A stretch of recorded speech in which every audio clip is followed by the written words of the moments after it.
मैं इनवाइट करता हूं मलिक साहब, शुक्रिया आपका। पश्चिम में तो सर आपने देखा कि धुआंधार बैटिंग हुई दोनों तरफ से, लेकिन ये चौथे चरण में और स्पेशली जिसका जिक्र मैं डिबेट के ओपनिंग में कर रहा था कि मायावती की एक भूल ने इन लोगों को मतलब इनके चुनाव को चढ़ाया अपोजिशन के। क्या आप भी इस बात से सहमत हैं और इत्तेफाक रखते हैं कि दलित और ओबीसी कम्युनिटी में इस बात का भय बैठ गया कि कहीं ऐसा तो नहीं खत्म कर दें?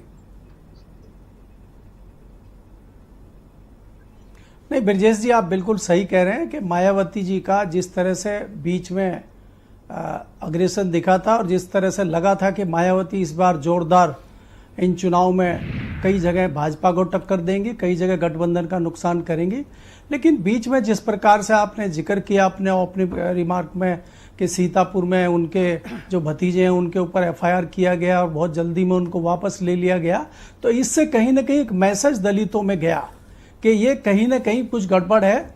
और दूसरी तरफ से उस कमी को भारतीय जनता पार्टी के उन सांसदों ने पूरा किया, चाहे वो लल्लू सिंह हो, चाहे वो मेरठ के उम्मीदवार अरुण गोविल हो। उन्होंने कहा कि 400 पार हमें इसलिए करना है ताकि हमें संविधान में बदलाव करना है। तो कहीं ना कहीं जो दलित और पिछड़े हैं उनके कान खड़े हो गए और इसमें अधिकतर मायावती का वोटर था जो शिफ्ट हो गया गठबंधन की तरफ, और वो लगातार जारी है और वो बढ़ता जा रहा है। उसकी बानगी आपने 5वें चरण 6ठे चरण में भी देखी है और मुझे 7वें चरण में भी दिखाई दे रहा है, क्योंकि आप जानते हैं जिन 13 सीटों पे चुनाव है वहां पे इन लोगों की संख्या बहुतायत में है और वहां पे MY समीकरण जैसे ही बनता है भाजपा को बड़ा नुकसान होता हुआ मुझे दिख रहा है। आपको याद रखना चाहिए कि है और वहां की सामाजिक परिस्थिति भी उन लोगों को एक बढ़त दे रही है जो शेड्यूल्ड कास्ट कम्युनिटी के हैं और ओबीसी कम्युनिटी, और ओबीसी में भी ऑलमोस्ट ओबीसी अधिक हैं।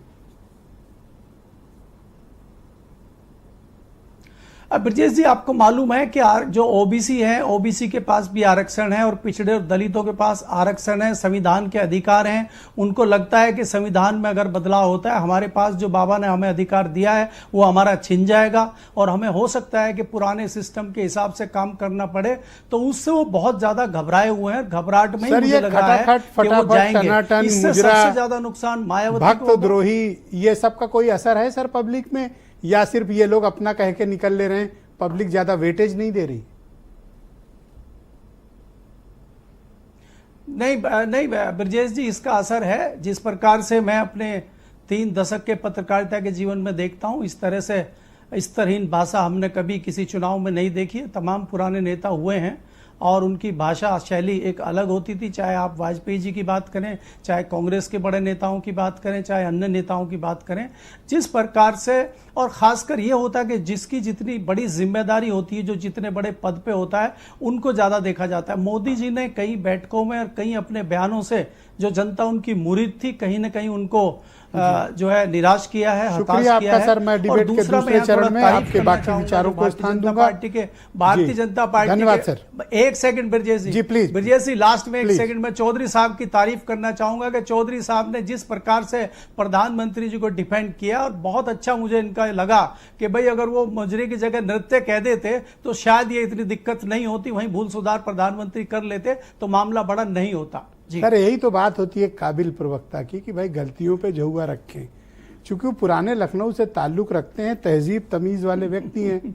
और दीपक जी तो अभी बता ही रहे थे कि भाई क्यों, तो चौधरी जी का तो ठीक ही है, इनको कैसे मालूम मुजरा वाली बात आप जबरदस्ती अभी आपने कहा पुराने लखनऊ में रहते हैं। मैं अभी आपने बता रहा हूँ, आप जबरदस्ती आप चिपकाओ मत मेरे ऊपर, ये आरक्षण की तरह मत चिपकाओ मेरे ऊपर। ओके, मैं आपको ले चलता हूँ।